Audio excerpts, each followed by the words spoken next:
Hi everyone, it's me again, Kate, and welcome to my channel. So for today's vlog, i-share ko nga sa inyo kung magkano na nga ba yung salary namin mga nurses dito sa New Zealand this 2024. This is based on an actual payslip and hindi ko po ito payslip. Disclaimer lang. So if you want to know more, just keep on watching.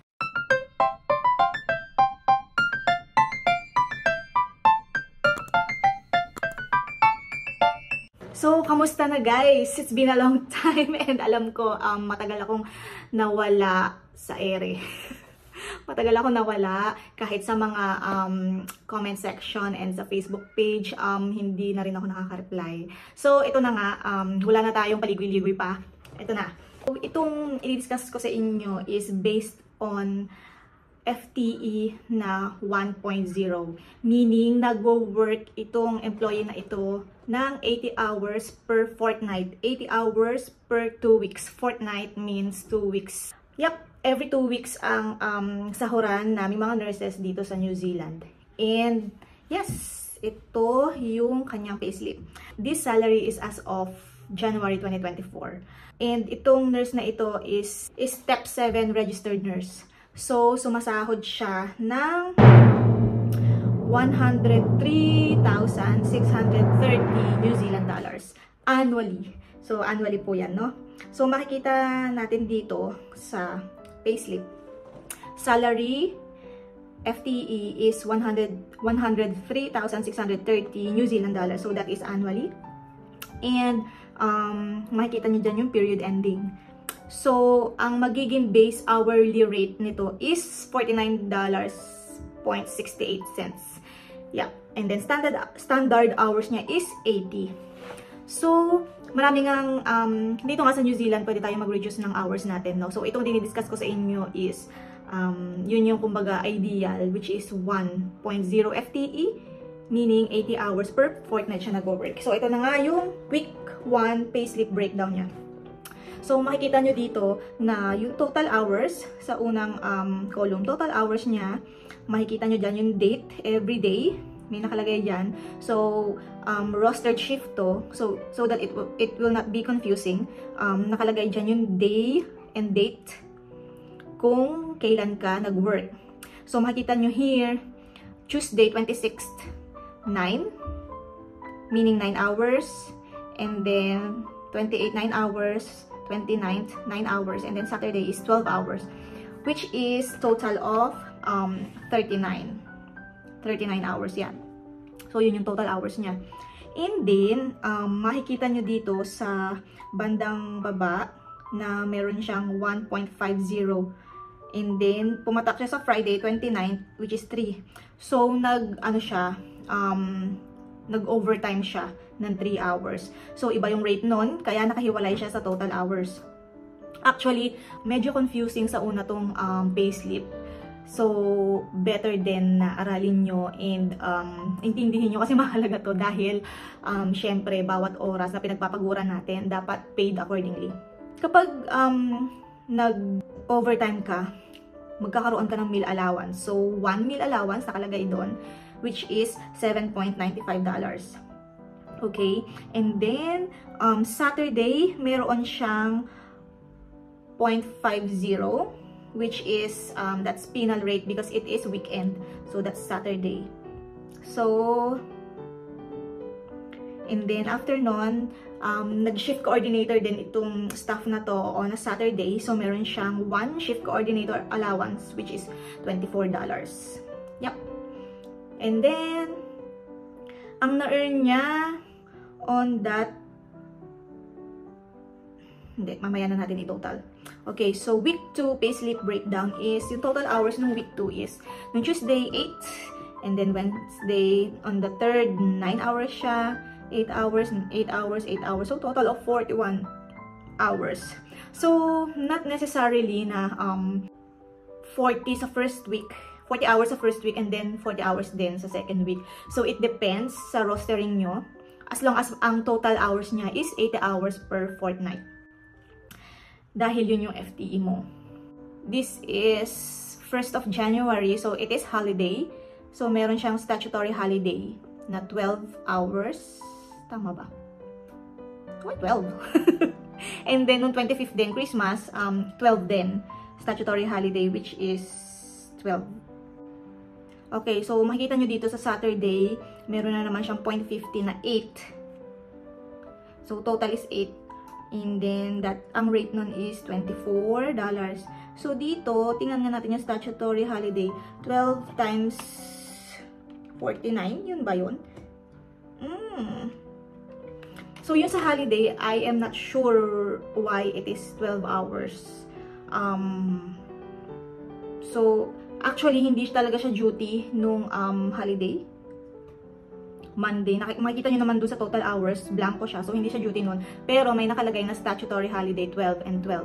So, doon, makikita nyo sa week 2, statutory holiday 12, total is 12. And then, rate is 49.67. So, pag tinimes nyo yun, it's 596. So, meaning, dito, kapag holiday, meron pa rin kayong pay. So, kapag duty kayo on that day, magiging double pay siya. Does it make sense? Yun. Guys, correct me if I'm wrong.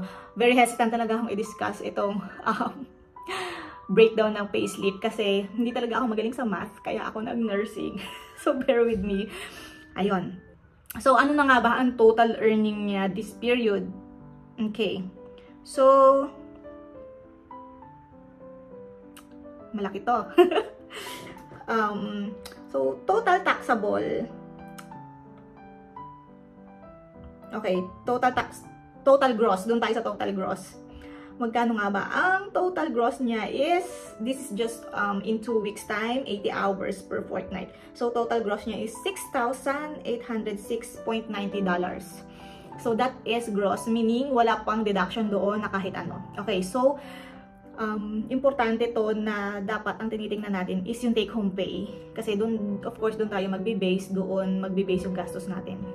Okay, so magkano na nga ba ang so total taxable dito makikita nyo is 6,798.95 lang. So hindi nila tinaksan yung 7.95 na meal allowance. So buti naman.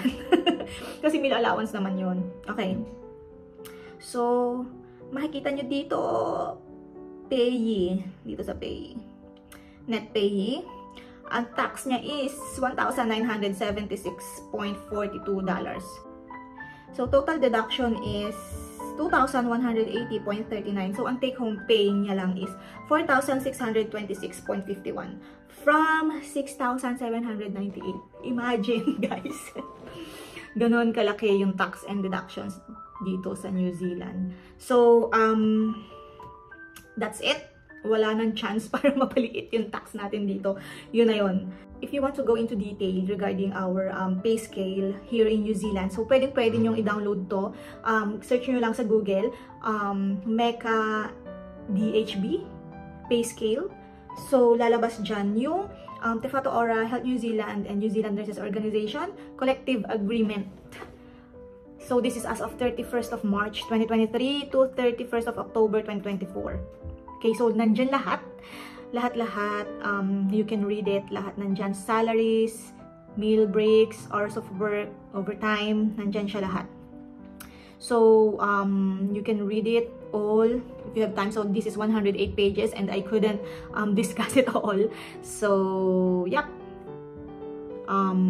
So, as of January nga, 2024, a step 7 registered nurse is earning $103,630 annually. So that is annually. And then after or on April 2024, tataas pa siya. I think this is the final one based on this table. So sa April 2024, magiging $106,739 annually ang rate ng step 7 registered nurse. Yep, so makikita nyo yan dyan lahat. Nandyan siya lahat. Ayan. Yep. And then, ayun nga, merong ibang, merong other allowances like yung binanggit ko kanina, shift coordination allowance. So, if nag-shift coordinate na kayo, meron kayong $24 per shift siya. Hindi siya per hour. Per shift lang siya. Na shift coordination allowance. And then, if inask kayo na for example, on that day, inask kayo na mag-extend ng hours or overtime, so meron kayong, eligible kayo for meal allowance of $7.95. So, pwede na yun pambili ng rice. Yeah, meron kayo nun, eligible kayo nun. Yun ay sa mga biglaan lang na extension. So, if rostered or scheduled na overtime or extension, for example, tinawagan kayo today, pwede ka bang mag-extend tomorrow, gantong oras, ganto. So, hindi ka eligible for meal allowance. Yep. Eligible lang siya kapag sinabihan ka on that day to extend. Okay, next is yung APC natin, Annual Practicing Certificate. Nare-reimburse din siya. So, annually, we are renewing our APC. So, it costs around 135 na yata. New Zealand dollars, if I'm not mistaken. 130 something, 40 something. So, ayun, nare-reimburse din siya. And, mabilis lang din naman ang reimbursement. Okay, so pagdating naman sa sick leave, we are entitled of 10 days sick leave in a year. So, based on my experience, nag-accumulate siya. So, meron akong kakilala na meron na siyang 32 days, naka-accumulate na siya ng 32 days sick leave, worth of sick leave. So, pwede siyang mag-sick leave for a month.